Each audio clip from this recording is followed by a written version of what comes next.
Hello, students. A very good morning to you all. I am Dr. Preeti Mathur, Associate Professor, Department of Zoology, SBC, Government College, Ajmer. Today, we will discuss about Annelida.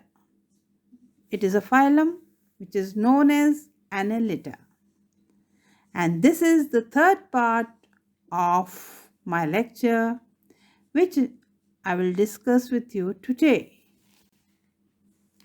So students, हम मेरे पिछले lectures में in my previous lectures we had discussed about the general characters of the animals present in the phylum Annelida.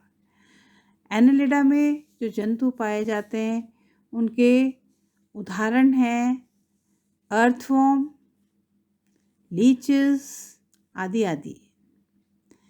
ये जो जंतु हैं इनके अंदर जो बॉडी है वो सेगमेंटेड होती है और इन सेगमेंटेड बॉडी जो है वो उसमें क्लियर सेगमेंट्स दिखाई देते हैं. अर्थवॉर्म्स जो हैं वो जनरली उनमें क्लाइटेलम पाई जाती है और ये क्लाइटेलम वाला हिस्सा जो है बॉडी का वो 3-4 सेगमेंट जो हैं वो जॉइंटेड होते हैं और ये चौड़ा सेगमेंट होता है अर्थवॉर्म्स में, तो उसको हम क्लाइटेलम के नाम से जानते हैं. ये जो अर्थवॉर्म है इसके बारे में आपको उसके चित्र मैंने दिखाए थे अपने पिछले लेक्चर्स में और आपको बताया था कि ये एनिमल जो है वो हार्माफ्रोडाइट होता है. इसमें सेक्सेस जो हैं वो यूनिसेक्सुअल या अलग अलग सेक्सेस पाए जाते हैं, मेल और फीमेल. इन एनिमल्स में जैसा कि मैंने आपको बताया था कि एलिमेंट्री कैनाल जो है वो बहुत क्लियर होती है और स्टार्टिंग पॉइंट जो उसका होता है उसको सबसे पहले माउथ कहते हैं और एंड का जो पार्ट होता है उसको एनस कहते हैं. ये एनिमल्स ज़्यादातर पैरासिटिक नहीं होते.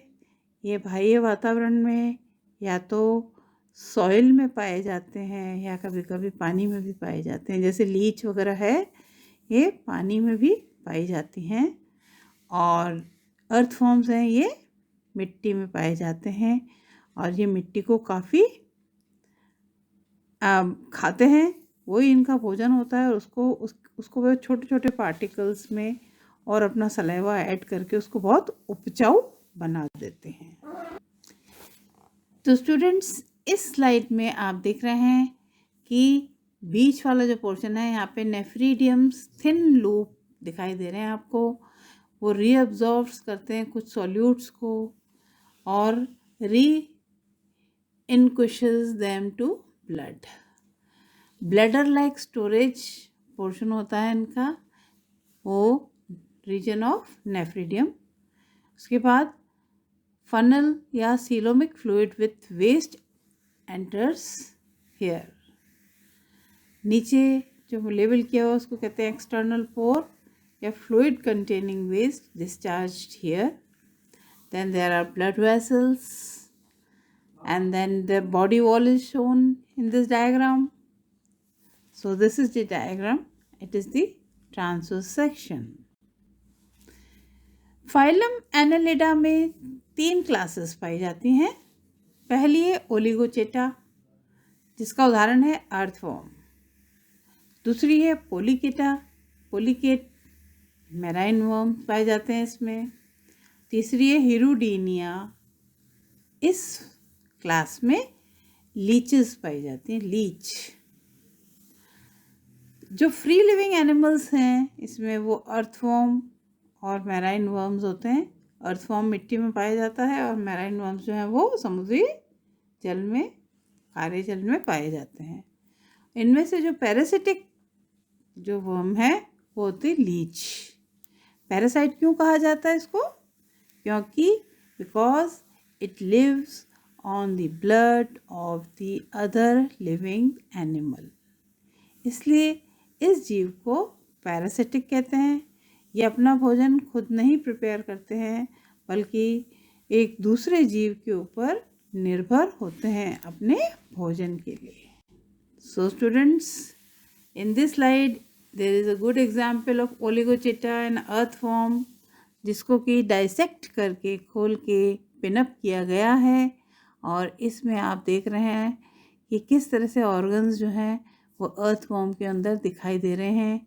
इसमें यहाँ सबसे पहले माउथ नज़र आ रहा है, फिर ब्रेन नज़र आ रहा है, फिर उसके बाद फेरिक्स, फिर सेमिनल रिसेप्टिकल्स दिखाई दे रहे हैं, और क्रॉप, पीछे की तरफ क्रॉप गिजर्ड पाया जा रहा है, फुला हुआ मोटा सा स्ट्रक्चर है पीछे की तरफ। फिर यहाँ आप देखिए इसमें इंटेस्टाइन भी पाई जाती है, वेंट्रल नर्व कॉर्ड है, और ओविडक्ट एग रिसेप्टिकल पाए जाते हैं, और 3 सेमिनल वेसिकल्स पर लेबल किया गया है। आप देखेंगे ध्यान से तो नीचे आपको नज़र आएगा। इस स्लाइड में आप देख रहे हैं क्लास पोलिकीटा के उदाहरण दिखाई दे रहे हैं। आप देख रहे हैं नेरीस भी है इसमें और जंतु भी है, जैसे इधर तो और एनालिट्स के उदाहरण भी इसमें दिए गए हैं। ये आप देखिए बड़े कलरफुल और अच्छे डायग्राम्स हैं इसमें, वो आप देख सकते हैं। So students, this is the diagram of the next class, that is hirudinaria. इसमें हमारी लीचेस आ जाती हैं। ये देखिए लीचेस जब जब इनका साइज़ छोटा हो जाता है, यानी कि इन्होंने ब्लड जो है वो अपने आप में खूब सक कर लिया है। इनके अंदर चूषक पाए जाते हैं, सकर्स कहते हैं उन चूषकों को, और ये सकर से ही ब्लड जो है वो ये सक कर लेती हैं। इधर आप देख रहे हैं डायग्राम किस तरह से ये ब्लड जो है वो लीच जो है निकाल के और ये जाती हैं, और उनका साइज़ जो है वो मोटा हो जाता है। So here is the diagram of the earthworm.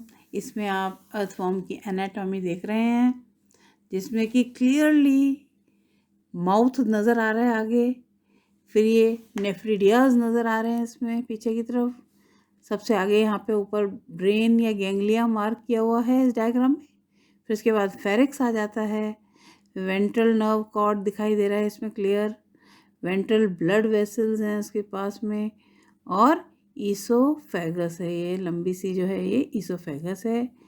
इसमें डॉर्जल ब्लड वेसल्स दिखाई दे रही हैं, एओर्टिक आर्चेस दिखाई दे रहे हैं आपको हार्ट के, और फिर उसके बाद ये सेगमेंट्स के अंदर से आपको शो करा है, हर सेगमेंट में 15 सेगमेंट्स इसमें मार्क किए गए हैं, और ये क्रॉप है बीच में, फिर गिजार्ड आ जाता है उसके बाद, फिर इंटेस्टाइन है, और फिर क्लाइटेलम पाया जाता है। So this is a well level diagram of a earthworm. Dear students, I stop here after telling you again about the animal earthworm, and I showed you many diagrams about it. Now I stop here. My name is Dr. Preeti Mathur, Associate Professor, Department of Zoology, SPC, Government College, Ajmer. I thank you for quietly and patiently hearing me. Thank you so much, students.